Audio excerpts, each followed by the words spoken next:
Hello everyone, আজকের ভিডিওতে দেখাবো কিভাবে বিকাশ থেকে মোবাইল রিচার্জ করবেন। বন্ধুরা, বিকাশ থেকে মোবাইল রিচার্জ করার জন্য আপনাদের ফোনের ডায়াল প্যাড অপশনে যাবেন। ডায়াল প্যাড অপশনে যাওয়ার পর এখান থেকে তুলবেন *247#। এটা তোলার পর কলে চাপ দিবেন।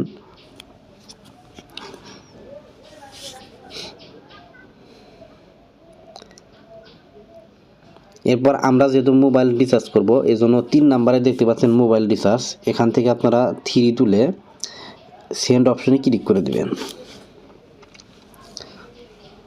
তারপর আপনি কোন অপারেটরে টাকা রিচার্জ করবেন। 1-এ আছে রবি, 2-তে আছে এয়ারটেল, 3 বাংলালিংক। তো আমরা যেহেতু রবিতে রিচার্জ করবো, এই জন্য 1 তুলব।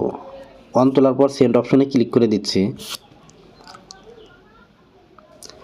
এরপর 1 তুলবেন। সবার উপরে প্রিপেইড দেখতে পাচ্ছেন, তো 1-এ প্রিপেইড আছে, এই জন্য আপনারা 1 তুলে সেন্ডে ক্লিক করবেন।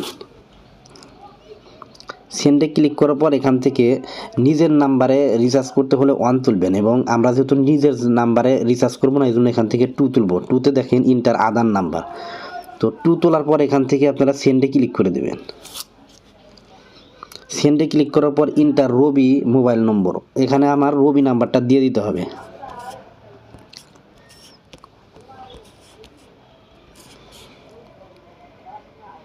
তো নাম্বার দেওয়ার পর সেন্ড অপশনে ক্লিক করে দেবেন। সেন্ড অপশনে ক্লিক করার পর এখান থেকে আপনারা ইন্টার রিচার্জ অ্যামাউন্ট, আপনি কত টাকা রিচার্জ করবেন সেটা দিবেন। তো আমি এখান থেকে 35 টাকা রিচার্জ দিব, এই জন্য আমি 35 তুলে এখান থেকে সেন্ডে ক্লিক করে দিচ্ছি।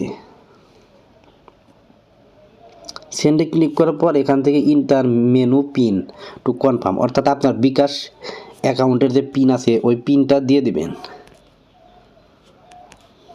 পিন দেওয়ার পর সেন্ড অপশনে ক্লিক করে দেবেন। দেখেন receive mobile recharge request of টাকা 35। তো এটা কিন্তু রিসিভ হয়ে গেছে, অর্থাৎ টাকাতে কিন্তু চলে গেছে। তো এভাবে কিন্তু আপনারা মোবাইল রিচার্জ করতে পারবেন। দেখেন মোবাইল রিচার্জের কিন্তু মেসেজও চলে আসছে। এই চ্যানেলটিতে রেগুলার মোবাইল সম্পর্কিত ভিডিও আপলোড করে থাকি, আর এরকম নতুন নতুন ভিডিও পেতে চ্যানেলটি সাবস্ক্রাইব করে রাখতে পারেন। ধন্যবাদ।